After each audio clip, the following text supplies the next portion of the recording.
हरि हरि केशवा। कौन जपता है? बोले जपत महेशवा। शंकर जी भी हरि हरि केशव केशव जपते हैं, तुम भी जपो। जपने से क्या होगा? बोले कटत कलेशवा भजनवा से। आप हरि हरि केशव जपेंगे तो आपके भजन करने से आपके सारे क्लेश कट जाएंगे। तो प्रश्न उठा कि किसी का क्लेश कटा है? बोले प्रत्यक्ष प्रमाण है। प्रयागदास प्रहलादवा खातिर, खातिर मन लिए, प्रहलाद जी के लिए। प्रयागदास जी कहते प्रहलाद जी के लिए रघुवर हुई गए बघवारे, राम जी बाघ माने नरसिंह बन गए। तो ऐसे ऐसे ग्रंथ, ऐसी ऐसी वाणियां जो एकदम सरल सहज हैं वो चलती हैं। और बड़े बड़े रस छंद अलंकार से युक्त महाकाव्य, महाराज जी कई बार तो हमारे मन में आता कि इसलिए वो बचे हुए हैं कि पाठ्यक्रम में चल रहे हैं। बाकी कृष्ण करणामृत, श्री राधा सुधा निधि, श्री गीत गोविंद महाकाव्य, ये सब विशुद्ध श्रृंगार रस की रचनाएं हैं। ये कहीं पाठ्यक्रम में नहीं चलते हैं, लेकिन आज भी प्रेमियों के, रसिकों के प्राण धन, कंठहार, हृदयहार बने हुए हैं। क्यों? क्योंकि इनमें किसी प्राकृत नायक नायिका का रस नहीं है, हैं? नित्य सिद्ध अनादि दिव्य दंपति श्यामा श्याम का रस है। नित्य सिद्ध अनादि दिव्य दंपति श्री सीताराम जी का नित्य विहार का रस है ये।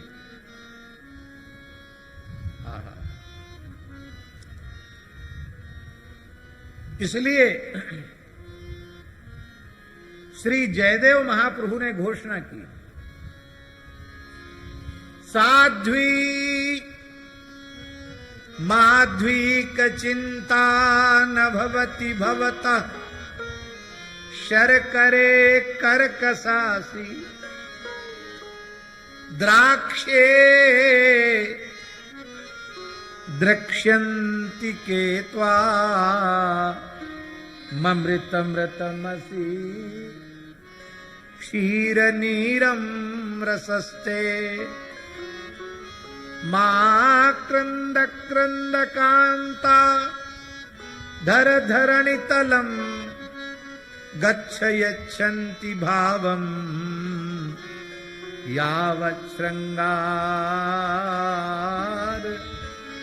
सारस्वतमिह जयदेवस्य विश्वगवचांसि। वो घोषणा कर रहे हैं महाराज जी ग्रंथ के उपसंहार में, अरे माध्वीक माने मधु, अभी तक तू बहुत इठला रही थी शहद मधु कि बिना हमारे पंचामृत नहीं बन सकता, बिना हमारे औषधि का अनुपान नहीं हो सकता। हमारे बीड़ वाले वैद्य जी बैठे हैं, कहेंगे अमुक भस्म को, अमुक चूर्ण को शुद्ध शहद से चाट लो, कहेंगे ना। शहद का उपयोग है ना आयुर्वेद में कि नहीं, मधु का। तो जयदेव जी कह रहे हैं महाराज जी, अरे शहद अब तू चिंता मत कर, अब जब तक श्री राधा माधव का दिव्य मधुर रस यहां है तब तक तेरी ओर कोई देखने वाला नहीं है। तो शहद किनारे हुई तो शक्कर आई इचलाती हुई। बोले मेरे बिना तो कोई मिठाई बन ही नहीं सकती है, शुगर वालों से पूछो। भगवान की विशेष कृपा करुणा से जिन्हें शुगर हो गया उनसे पूछो। खूब मन करता है मिठाई खाने का, लेकिन प्राण कांपते हैं कि पता नहीं ज्यादा शुगर बढ़ गया तो क्या होगा। पर भैया नामरूप लीला धाम से अधिक मीठा और क्या है। पर इसमें भवरोग का शमन होने वाला है, कोई शुगर बढ़ने वाला नहीं है। तो साध्वी माध्वी का चिंता न भवति भवता। हे मधु, आपको अब चिंता करने की आवश्यकता नहीं है, आपकी तरफ कोई देखने वाला नहीं। शर्करे करकसासी, अरे शर्करा, तू इस राधा माधव के नित्य विहार के रस के आगे तू करकसा है। करकसा माने बालू है, बजरफुट जैसी है। दाख आई, बोले मैं तो बहुत मीठी हूं। बोले द्राक्षे दृक्षन्ति के त्वाम, अरे दाख अब तेरी ओर भी कोई देखने वाला नहीं है।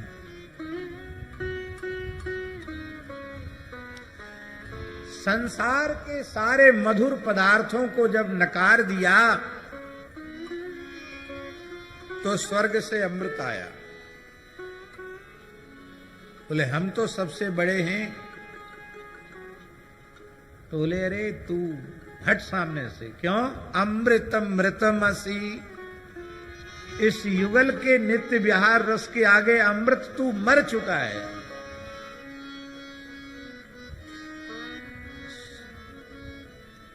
लौकिक पारलौकिक भोगों के लालची देवता भले ही स्वर्ग में तेरी स्पृहा करते हों, पर कोई रसिक प्रेमी वैष्णव तेरी ओर देखने वाला नहीं है। सुखदेव जी ने फटकार दिया, क्व कथा क्व सुधा लोके क्व काचः क्व मणिर्महान ब्रह्मरातो विचार्यैवं तदा देवान् जहास। तो अरे अमृत, तू इस दिव्य मधुर युगल का जो नित्य विहार का रसामृत है, इसके आगे तू मर चुका है।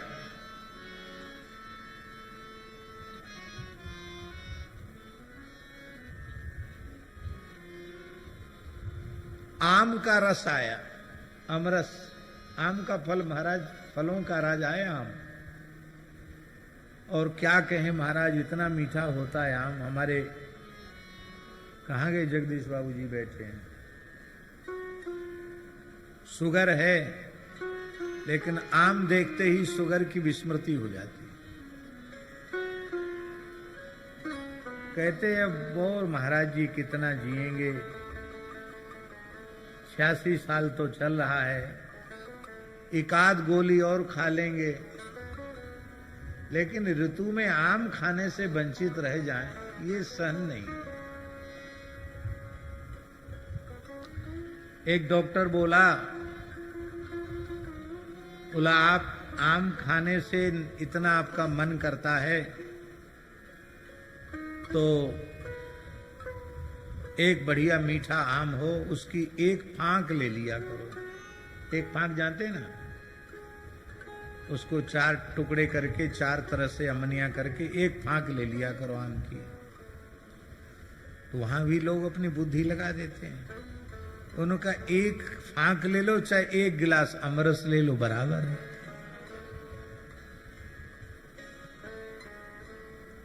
तो एक फांक आम की जगह पर एक गिलास अमरस ले लिया। अब शुगर तो बढ़ना था ही। डॉक्टर ने कहा तुमने क्या खाया?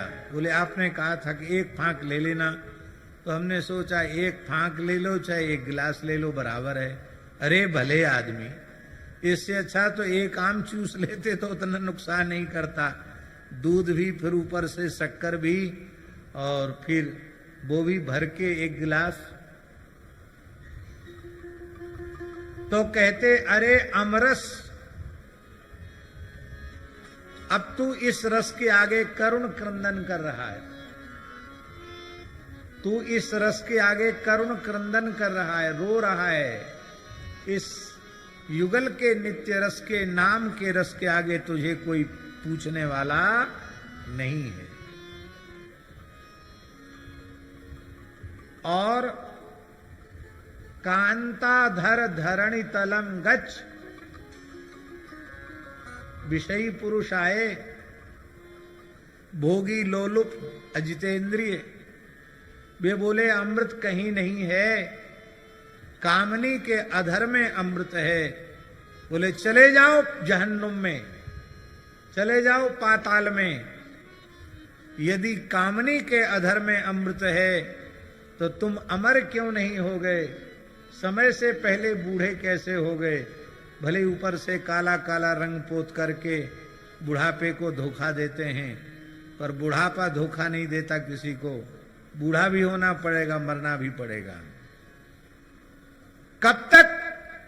बोले जब तक यह दिव्य रस राधा माधव का, नित्य विहार का, नित्य रस केली का अखंडित रस जब तक बह रहा है, तब तक पूरे ब्रह्मांड में कोई रस इसकी समता नहीं कर सकता है।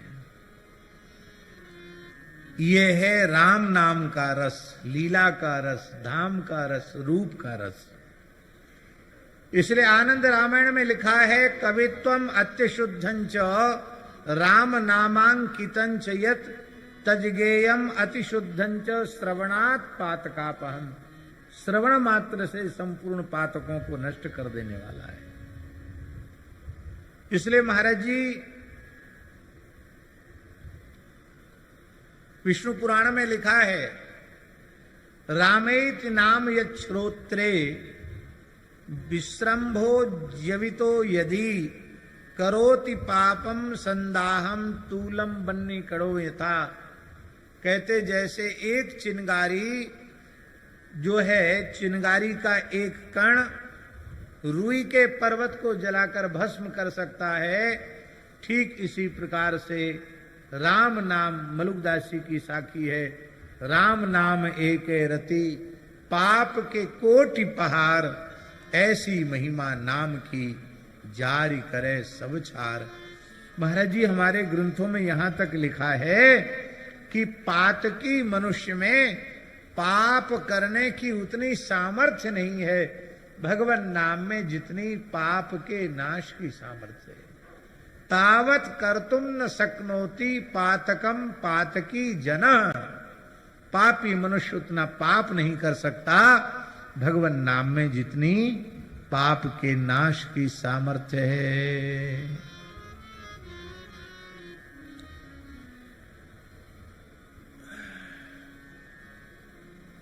और इस ब्रह्मानंद की अनुभूति, इस प्रेमानंद की अनुभूति, इस भगवदानंद की अनुभूति बिना नाम के आश्रय के नहीं। ब्रह्म सुखै अनुभवहि अनुपा। ब्रह्म सुखहि अनुभवहि अनुपा। अकथ अनामय नाम न रूपा। अकथ अनामय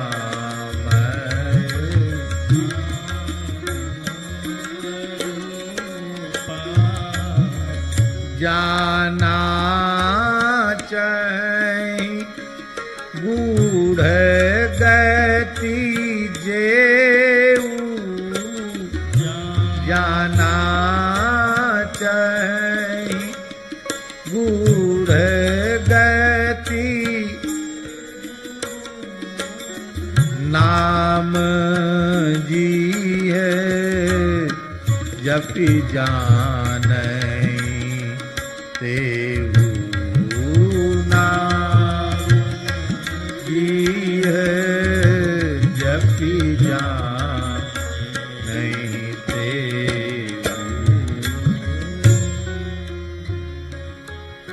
उस ब्रह्मानंद की अपरोक्षानुभूति का प्रकार भी श्री राम नाम का आश्रय ही है। उसके बिना प्रस्थानत्रयी के चाहे जितने पारायण कर लो, गीता उपनिषद ब्रह्मसूत्र कंठस्थ कर लो, विविध भाष्यों के व्याख्यान की सामर्थ्य प्राप्त कर लो, यदि श्री राम नाम का आश्रय नहीं लिया तो वो केवल वाग विलास मात्र बन करके रह जाएगा। ब्रह्मानंद की अनुभूति तो बिना राम नाम के आश्रय के न आज तक किसी को हुई है, न हो सकती है और न होगी।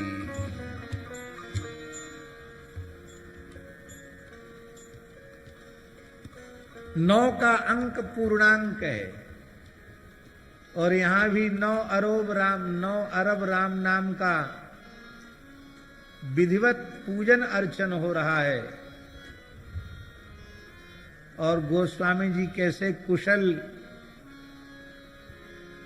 महापुरुष हैं कि रामचरितमानस की नाम वंदना प्रकरण में 9 दोहों में ही वे श्री राम नाम की वंदना प्रस्तुत कर रहे हैं। 9 दोहा और चौपाई की गिनती करो तो महाराज जी चौपाई कितनी है?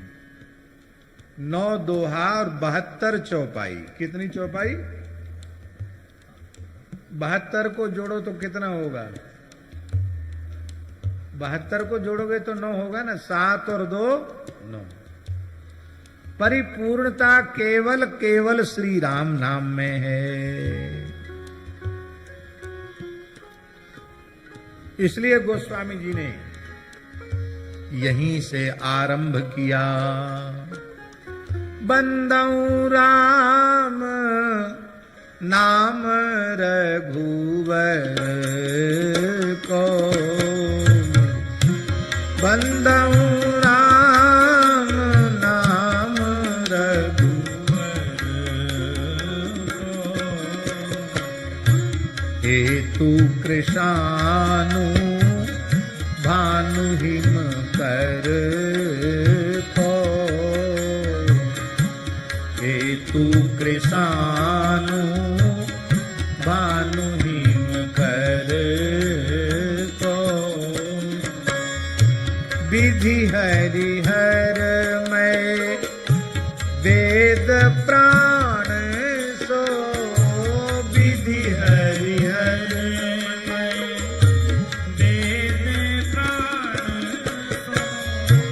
अगुण अनुपम गुण निधान सो, अगुण अनुपम गुण निधान, महामंत्र जोई जपत महे,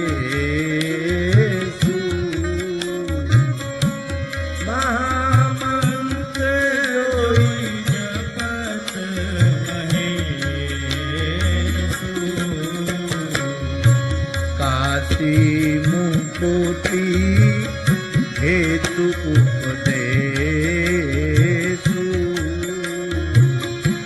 काशी मुकुति हेतु उपदेशु,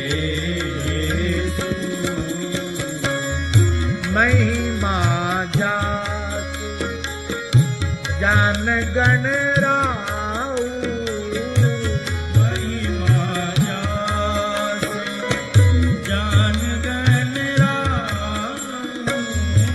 महिमा जासु जान गण राऊ, महिमा जासु जान गण राऊ, प्रथम पूजियत नाम प्रभाऊ, प्रथम पूजियत नाम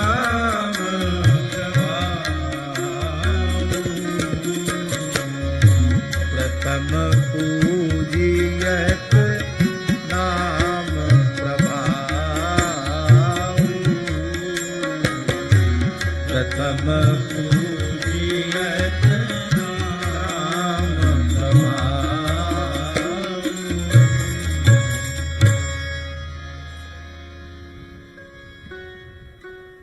मैं रघुवर के श्री राम नाम की वंदना करता हूं।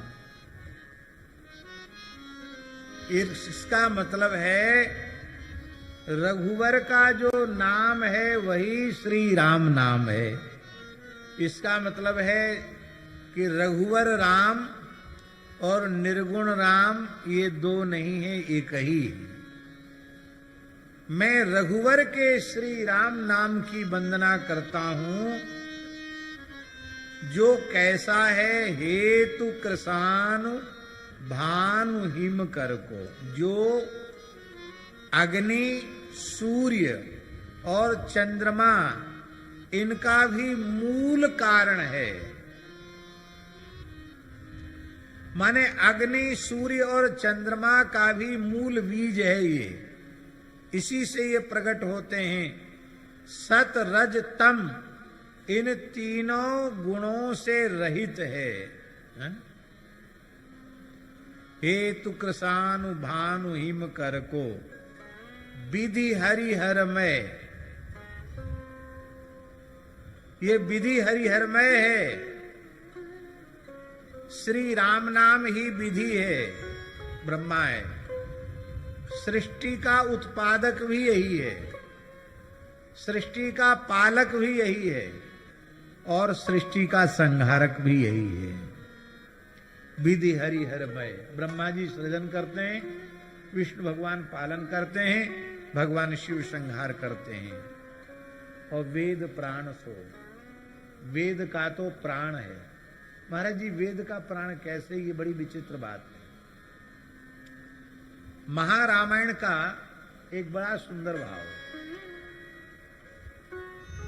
भगवती जगदम्बा पार्वती जी ने भगवान शिव से पूछा कि वेदादि शास्त्रों में प्रणव की बड़ी महिमा का वर्णन है। श्री सीताराम जी महाराज की जय। हम जिनकी चर्चा आरंभ में कर रहे थे, अद्भुत वक्ता हमारे श्री रामानंद संप्रदाय का गौरव, जिनका वक्तव्य हम प्रायः कहीं भी हो बड़े भाव से बड़े सावधानी से सुनते हैं, और जो मुंह देखी नहीं कहते हैं, स्पष्ट वक्ता हैं, सुस्पष्ट वक्ता हैं। ऐसे हमारे परम पूज्य महान श्री मिथिलेश नंदिनी शरण जी महाराज विराज।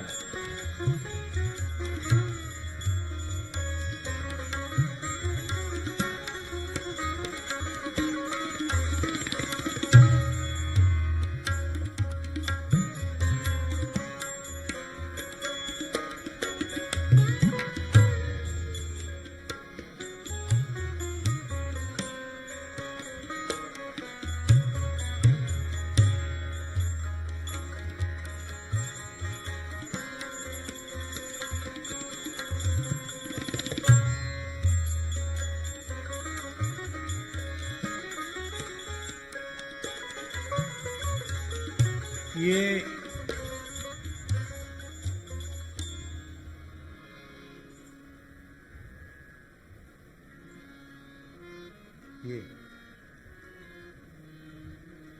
जय जय श्री सीताराम। महाराज जी, हम लोगों का सौभाग्य है कि पूज्य महाराज जी जैसे नामनिष्ठ, हमारे अपने विश्वास के अनुसार तो ये उस कोटि के महापुरुष हैं जिनके रोम रोम से नाम प्रकट होता है। ऐसे जीवन मुक्त हम अपने सरल विश्वास के अनुसार जिन्हें भगवत प्राप्त संत मानते हैं, ऐसे पूज्य श्री सद्गुरुदेव भट्टी बाबा सरकार का, जिनकी प्रेरणा से इतने प्रेमियों ने नाम लिखा है, 9 अरब राम नाम विराजमान है, जो साधुता, सहजता, सरलता और दैन्य की साक्षात प्रतिमूर्ति है। इनका दर्शन करते हमें अपने पूज्य गुरुदेव भक्तमाली जी का स्मरण हुआ था, बिल्कुल वैसे ही। ऐसे पूज्य बाबा यही तो हम लोगों का सौभाग्य भैया। जब तक संत विराजमान है तब तक उनकी महिमा को समझ लो, नहीं बाद में रोना पड़ेगा। बाद में लोग कहेंगे ऐसे थे ऐसे थे ऐसे थे ऐसे थे।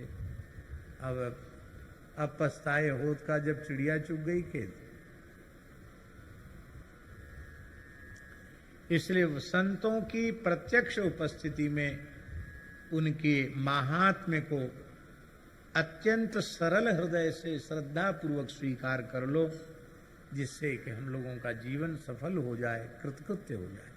तो हम जो चर्चा कर रहे थे उसको हम जल्दी पूरा करेंगे, क्योंकि पूज्य गोरीलाल कुंज वाले महाराज जी का भी आशीर्वाद होना है और पूज्य श्री मिथिलेश नंदिनी शरण जी महाराज का भी मंगलमय आशीर्वाद हम सब लोगों को प्राप्त होगा। तो भगवती जगदम्बा पार्वती जी ने पूछा महाराज जी कि वेदादि शास्त्रों में पुराणों में प्रणव की महिमा का भूरिशः गायन किया गया है। आपने भी प्रणव की महिमा का वर्णन किया है, लेकिन मैं निरंतर आपके निकट रहकर अनुभव करती हूं कि आप कभी प्रणव का जप नहीं करते, आप निरंतर श्री राम नाम का जप करते हैं। इसका हेतु क्या है?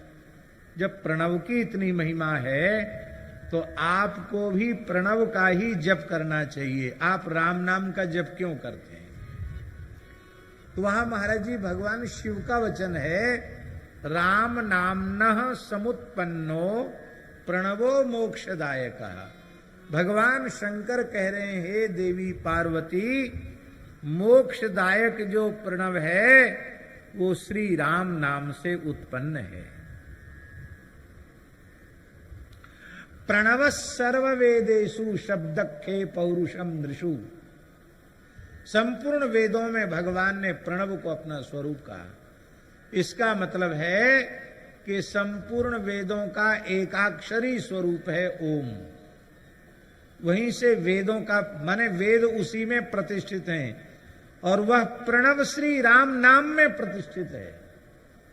इसलिए विधि हरिहर में वेद प्राण सो, वेद का प्राण प्रणव और प्रणव का भी प्राण श्री राम नाम है।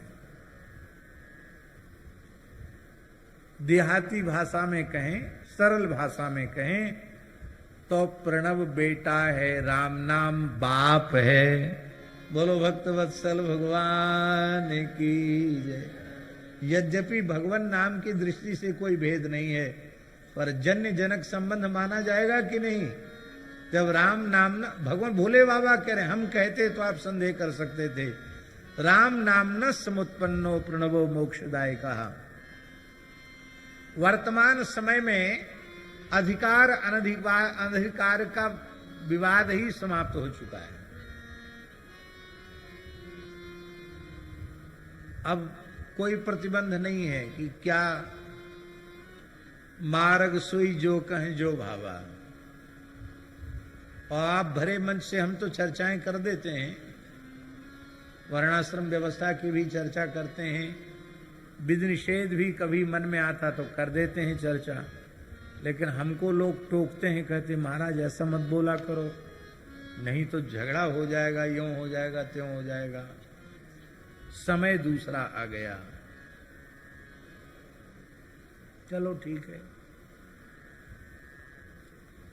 केशव कहीं न जाए का कहिए, समुझ मन ही मन रहिए। ठीक है,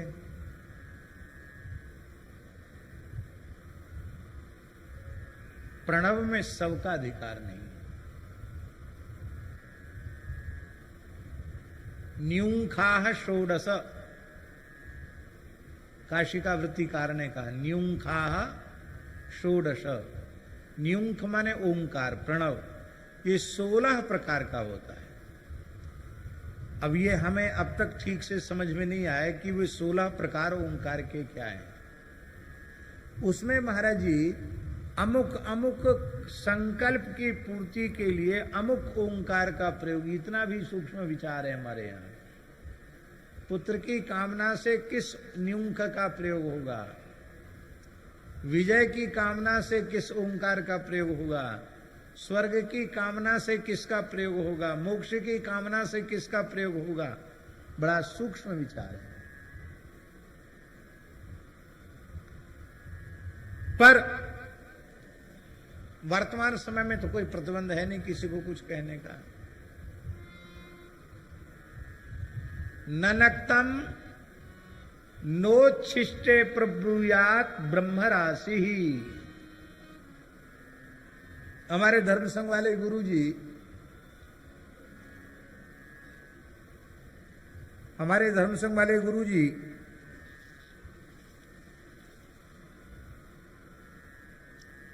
भोजन करने के बाद वेद नहीं पढ़ाते थे।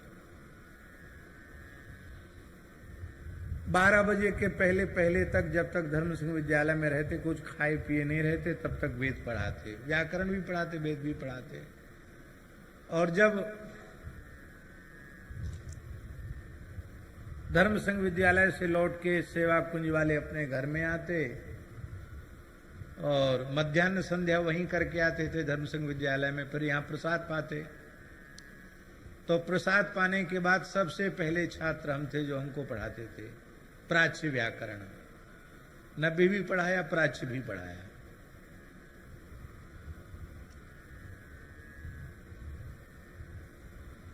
और हमको वेद पढ़ना था, तो फिर यहां आकर भी देर कर दे, बोले नहीं प्रसाद पालेंगे, भोजन कर लेंगे तो वेद नहीं पढ़ाएंगे, खाकर के वेद नहीं पढ़ाएंगे। रात्रि में कोई कहे वेद पढ़ा दो तो नहीं पढ़ाएंगे। ननक्तम नो छिष्टम प्रब्रूयात, मन पढ़ावे, क्योंकि ब्रह्म राशि। इसीलिए मंत्रोपदेश में भी प्राचीन परंपरा का नियम यह रहा है कि गृहीता भी कुछ नहीं ग्रहण करता था और मंत्रोपदेष्टा भी जब तक मंत्रोपदेश करता तब तक कुछ नहीं लेता। ये प्राचीन परंपरा रही है। पर भैया श्री राम नाम में उपनीत हो, अनुपनीत हो, ब्राह्मण हो, चांडाल हो, स्त्री हो, अंत्यज हो, पतित हो, म्लेच्छ हो, कोई क्यों ना, कैसा भी क्यों ना हो, अरे महाराज जी कहां तक कहें, कहत मुनीस महेश महात्म उल्टे सूधे नाम को, कली नाम काम तरु राम को। तो भाई महात्म्य की दृष्टि से सर्वोत्कृष्ट वही है जिसमें सर्व सौलभ्य हो। और राम नाम में जैसा सर्व सौलभ्य गुण है, प्रत्येक व्यक्ति श्री राम नाम का जैसे आश्रय ले सकता है। नास्य विधि रीति, जप ही उच्चारण ही इसकी एकमात्र विधि है, और कोई विधि का आग्रह नहीं। इसलिए विधि निषेध क्या है महाराज जी, बहुत विस्तृत प्रकरण है विधि निषेध का। लेकिन गोस्वामी जी जैसी परिभाषा आज तक भक्ति काल में, भक्ति साहित्य में ऐसी कोई परिभाषा आज तक किसी ने प्रस्तुत ही नहीं की। गोस्वामी जी कहते हैं, राम को सुमीरिबो सब विधि को राज रे, राम को सुमीरिबो सब विधि को राज रे, राम को सुमीरिबो सब विधि को राज रे, राम को सुमीरिबो सब विधि को राज रे, राम को विसारिबो निषेध सिर ताज रे,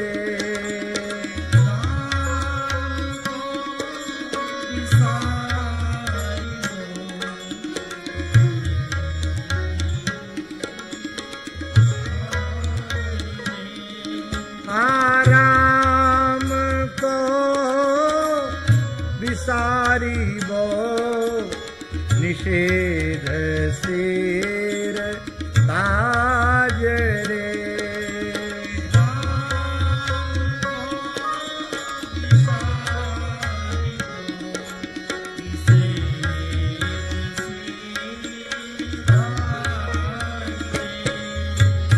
राम सुमिर राम सुमिर यही तेरो काज रे। राम सुमिर राम सुमिर यही तेरो काज।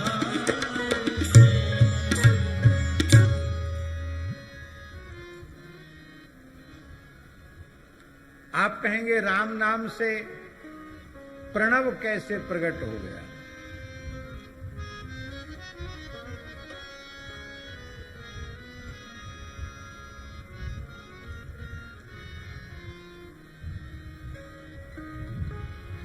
राम से ओम की उत्पत्ति, ये भी एक बहुत प्रसिद्ध है।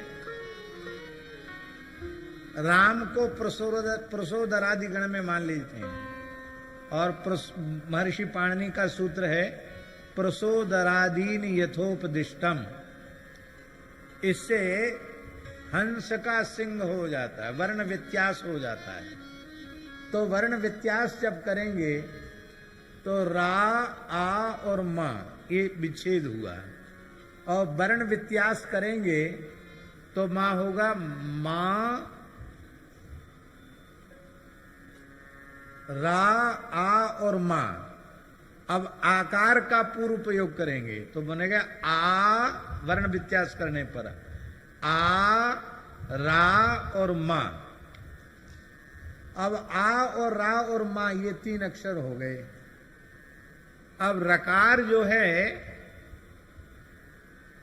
हसीच, हस प्रत्याहार में आ जाएगा ना, तो हसीचा से उत हो जाएगा। तो आ, रा और मा था ना, तो हसीचा सूत्र से रकार को ऊ हो जाएगा। तो आ, ऊ और मा संधि कर दोगे तो क्या बनेगा? ओम। इस प्रकार से राम नाम से ओम की निष्पत्ति है। तो राम नामन समुत्पन्न प्रणवो मोक्षदायक, मोक्षदायक प्रणव श्री राम नाम से उत्पन्न है। विधि हरिहर में वेद प्राण सो, अगुण अनुपम गुण निधान सो। आहा, गुणों का भंडार है और ये महामंत्र है। इससे बड़ा मंत्र और कोई दूसरा है ही नहीं। महामंत्र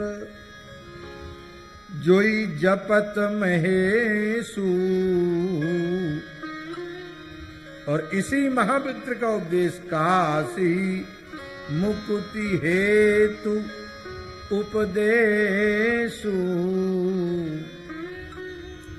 काशी महात्म्य में महाराज जी लिखा है काशी के संबंध में, मन्वंतर सहस्रैस्तु जजाप वृषभध्वज।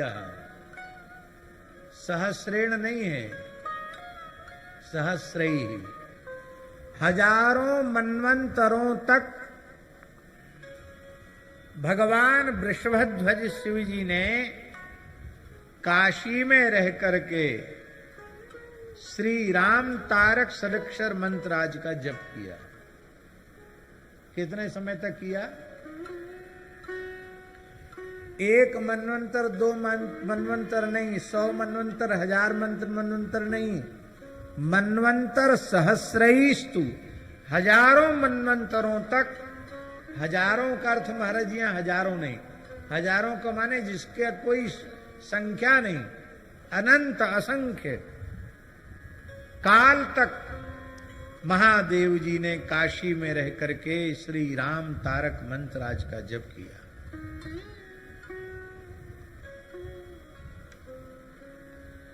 भगवान प्रकट हो गए। राम जी प्रकट हो गए।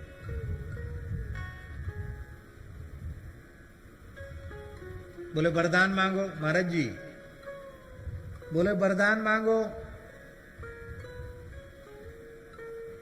तो शंकर जी ने कहा महाराज ये आपके अंशभूत जीव आपसे विमुख होकर के न जाने कितने जन्मों से संस्कृति के चक्र में पड़े हुए हैं, भटक रहे हैं।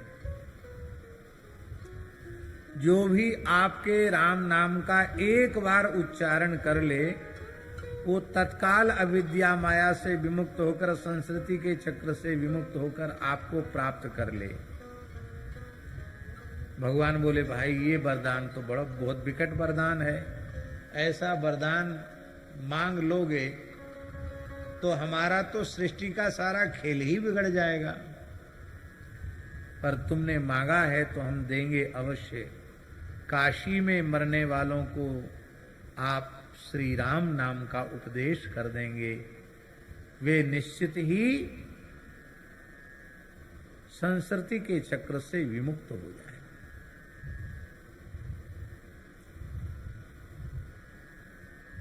वीर मित्रोदय नामक ग्रंथ में पंडित प्रकांड श्री मित्र महर्षि ने तीर्थ प्रकाश नामक प्रकरण में एक बहुत सुंदर बात लिखी है। काशी महात्म्य में बहुत सुंदर लिखा महाराज वीर मित्रोदय ने। वो कहते हैं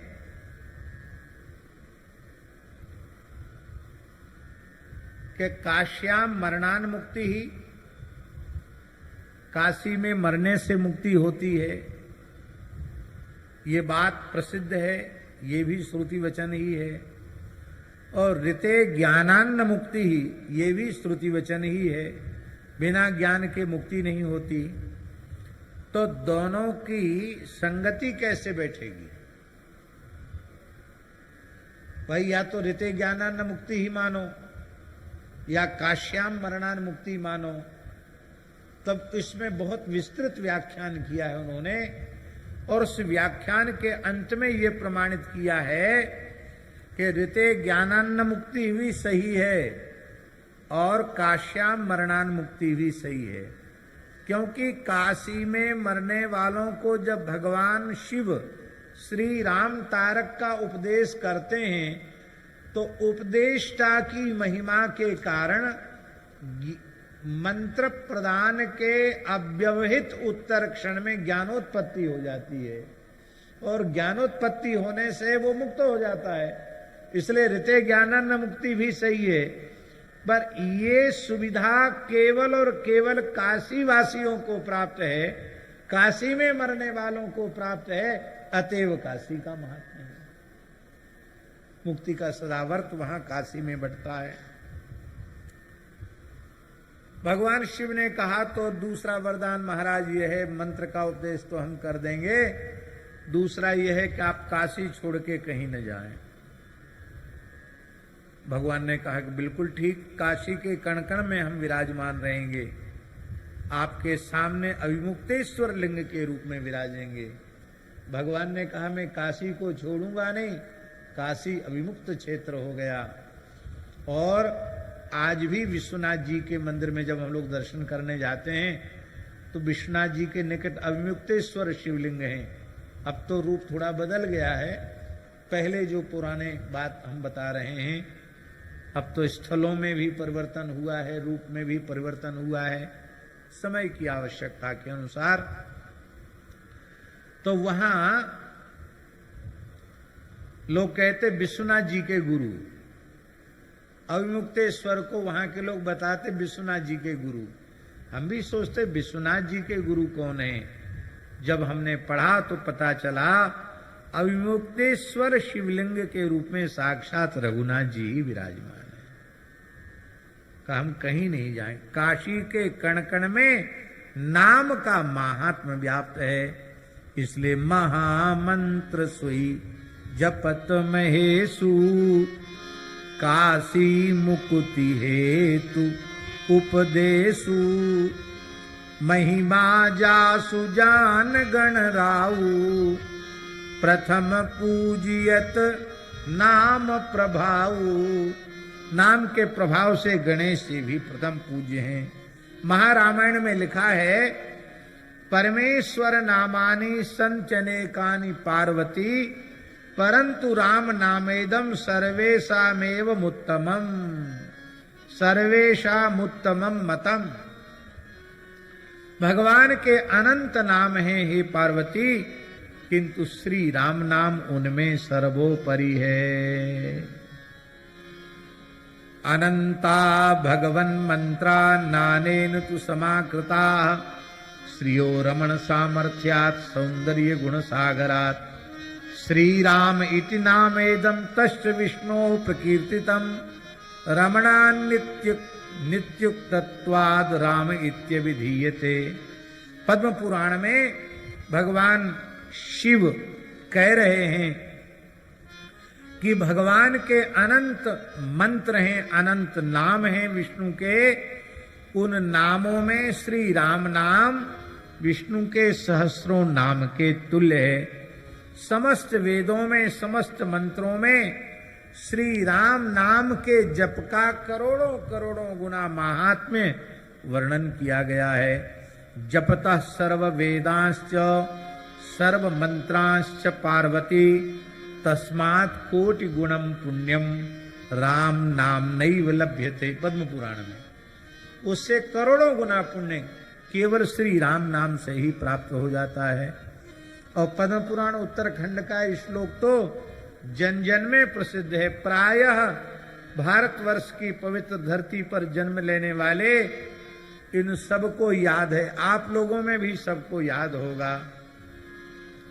राम रामेति रामेति रमे रामे मनोरमे सहस्रनाम तत्तुल्यम राम नाम। अच्छा ये बताओ किसको याद नहीं है? लो, आपको याद नहीं है? तब याद कर लो फिर, नहीं तो भारतवासी होने का प्रमाण पत्र नहीं मिलेगा। रामो रामे है, रामो रामेति रामेति करणे करणे जपन जना। और आपको इतना छोटा श्लोक याद नहीं? राम रामेति रामेति बोलो, राम रामेति रामेति रमे रामे मनोरमे रमे रामे मनोरमे सहस्रनाम तत्तुल्यम सहस्रनाम तत्तुल्यं राम नाम वरानने।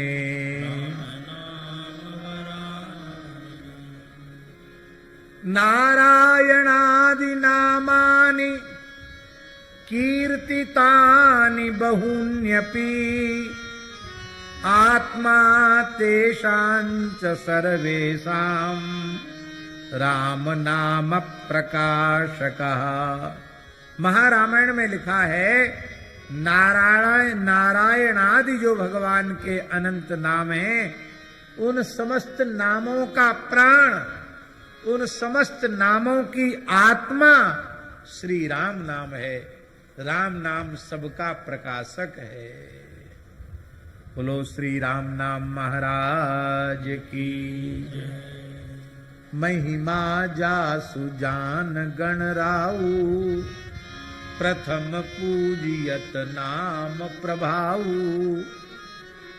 कहते वही प्रथम पूज्य होगा जो इस ब्रह्मांड की पहले प्रदक्षिणा कर देगा। श्री नारद जी के उपदेश से एक शिलाखंड पर चंदन से गणपति भगवान ने राम नाम लिखा और उसकी परिक्रमा श्रद्धा पूर्वक की। तो वाहन से जो विविध देवी देवता अपने द्रुतगामी वाहनों से परिक्रमाएं कर रहे थे, उन सबको महाराज जी यही अनुभव होता था कि हमारे आगे आगे गणेश जी चल रहे हैं। राम नाम की महिमा से भगवान गणेश प्रथम पूज्य हुए। समय लगभग हो चुका है, 5 मिनट कम है 7 बजने में। महापुरुषों का आशीर्वाद भी होना है, इसलिए हम यहीं अपनी वाणी का विराम करते हैं। बड़ा आनंद मिल रहा है।